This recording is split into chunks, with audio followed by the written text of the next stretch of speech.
हैं, अब बाहर चलते हैं वरना हमारी मूवी छूट जाएगी।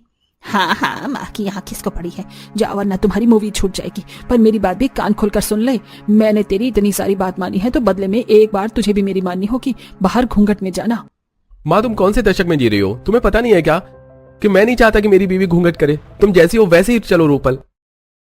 आशा के कुछ कहने पर राकेश और काजल रूपल का पूरा साथ देते हैं।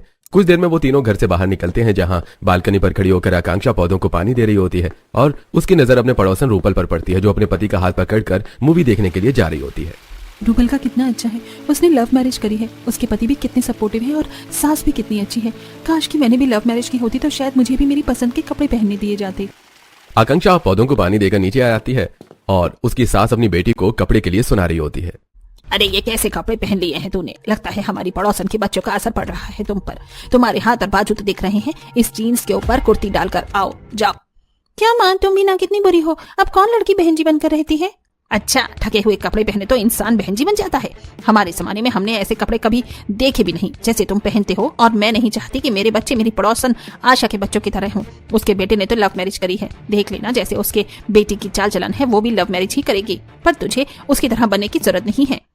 माँ जी तो अपनी बेटी को उसकी पसंद के कपड़े नहीं पहनने देती, फिर मैं तो बहू हूँ, मुझे क्या ही पहनने देंगी। आकांक्षा खड़ी खड़ी ये सब देखकर सोच ही रही होती है कि अचानक से उसके सिर का पल्लू सरक जाता है और शांति आकांक्षा को भी सुनाना शुरू कर देती है। बहू तेरा ध्यान कहाँ है, अब क्या तुझे सर पर पल्लू भी नहीं रखा जाता? कहीं ऐसा तो नहीं है कि तुझे भी हमारी पड़ोसन की बहू की हवा लग गई है? नहीं नहीं माँ जी, ऐसा बिल्कुल नहीं है। इतना बोलकर आकांक्षा जल्दी से अपने सिर पर पल्लू रखती है और रसोई में खाना बनाने के लिए चली जाती है। अब कुछ ही देर में शांति थोड़ी सी कढ़ी लेकर आशा के घर आती है और उससे कहती है, आशा बहन कैसी हो, आज मेरे घर में कड़ी बनी है और तुम्हें मेरी बहू के हाथों की कड़ी बहुत पसंद है ना, इसलिए सोचा थोड़ी सी लेकर आ जाऊं। वैसे तुम्हारी बहू नजर नहीं आ रही। अरे शांति, भूल गई आज शनिवार है, शनिवार को मेरे दोनों बच्चों की छुट्टी रहती है, गए हैं वो लोग मूवी देखने के लिए, आएंगे अब सीधा रात को। पर जो भी कहो आशा, तुमने अपनी बहू को बहुत छूट दे रखी है। पहले तो तुमने अपने बेटे को लव मैरिज करवा दी, फिर तुमने अपनी बहू का घूंघट हटवा दिया, यहाँ तक कि तुम्हारी बहू बाहर भी निकलती है तो सर पर पल्लू नहीं रखती। और मैंने उस दिन तुम्हारी बहू को फैशन वाली साड़ी में देखा था।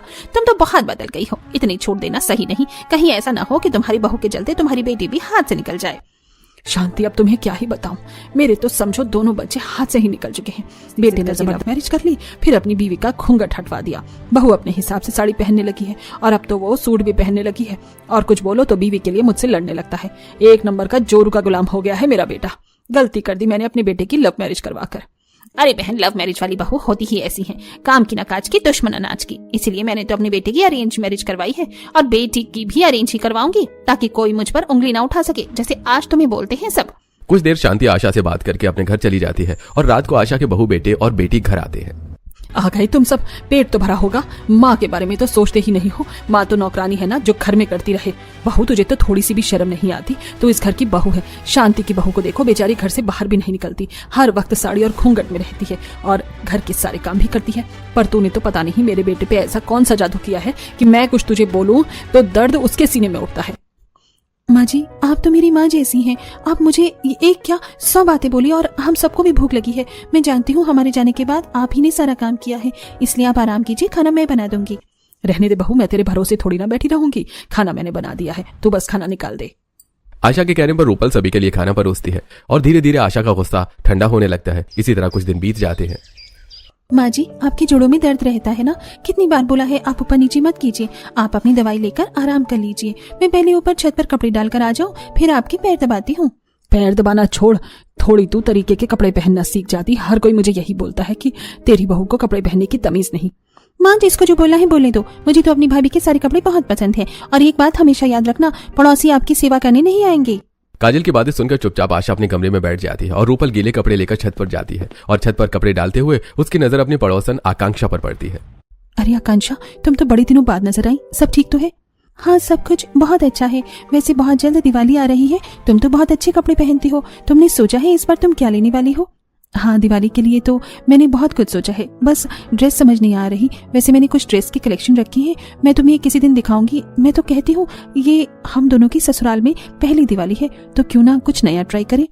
मैं क्या ही कुछ नया ट्राई करूंगी, मुझे तो अपनी सास के हिसाब से रहना पड़ता है। तुम्हारी सास तो बहुत अच्छी है, तुम्हें हर तरह के कपड़े भी पहनने देती है, तुम तो अपने पति के साथ घूमने के लिए भी जा पाती हो।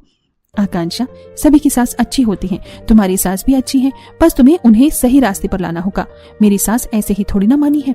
अगर मेरा पति मेरा साथ न देता तो मैं कुछ भी न कर पाती। इसीलिए पहले अपने पति का साथ पाओ, फिर देखना कैसे तुम्हारी सास भी बदलती है। रूपल कपड़े डाल के नीचे आती है और अपनी सास के कमरे में जाकर सबसे पहले अपनी सास के पैर दबाती है। इसी तरह कुछ दिन बीत जाते हैं और एक दिन रूपल काजल के साथ करिश्मा के घर आती है, जहां चारों नंद भाभी एक साथ बैठकर दिवाली के लिए कुछ ड्रेस पसंद करने लगती हैं। मैंने तुम्हें बताया था ना आकांक्षा, उस दिन की मैंने कुछ कलेक्शन सेव करे हैं दिवाली के लिए, देख लो तुम्हें क्या पसंद है। भाभी आपकी पसंद तो सच में काफी अच्छी है। मैंने कहा था ना दिवाली की शॉपिंग के लिए मेरी भाभी से बात करते हैं, उनके आइडिया हमेशा हटकर होते हैं और हमने तो सोच लिया है इस बार दिवाली में हम अपनी माँ को भी कुछ यूं ही ड्रेस देंगे और घर की डेकोरेशन भी काफी अच्छे से करेंगे। सच में तुम्हारी पसंद तो बहुत अच्छी है, मुझे भी ये ड्रेस काफी अच्छी लग रही है। दिवाली पर अगर मैं भी कुछ ऐसा ही पहनूं तो अच्छा लगेगा। जब चारों नंद भाभी साथ में बैठकर बातें कर रही होती हैं, तभी वहां शांति आती है और अपनी बहू की बात सुनकर उसे डांटने लगती है। बहू, तुझे इस लड़की की पसंद की ड्रेस पहनने की बिल्कुल भी जरूरत नहीं है। और बहू, तुम आशा बहन की बहू हो, इसलिए मैं तुम्हें अपने घर की आने देती हूँ, अपनी बहू से बात करने देती हूँ, पर इसका मतलब ये नहीं कि तुम मेरी बहू को गलत रास्ते पर ले जाओ। माँ क्या बोल रही हो? भाभी तो बस ड्रेस दिखा रही थी, देखिए ना कितनी प्यारी ड्रेस है। मुझे सिखाने की जरूरत नहीं है, मैं तेरी माँ हूँ, समझी? और बेटा, अपनी भाभी के साथ अपने घर जाओ, शाम होने को है। घर की बहू बेटी अपने घर में ही रहे तो अच्छा लगता है।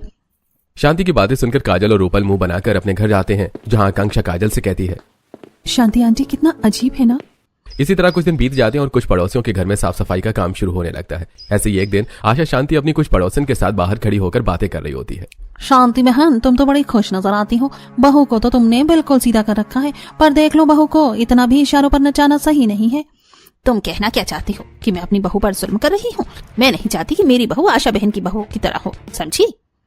कहना तो तुम्हारा बिल्कुल सही है। भाई, आशा के बेटे ने तो लव मैरिज करी है।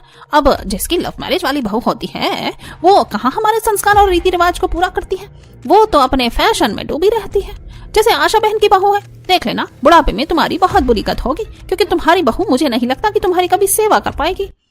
ये तुम्हारी गलतफहमी है। माना कि मेरी बहू थोड़ी अलग है, उसके पहनने का तरीका अलग है, पर मेरी बहू भी संस्कारी है। हर वक्त मेरे मुंह पर मेरी बहू की बुराई मत किया करो। जरूरी नहीं कि लव मैरिज वाली सारी बहू बुरी हो। एक दिन बीमार पड़ जाती हूँ ना तो मेरी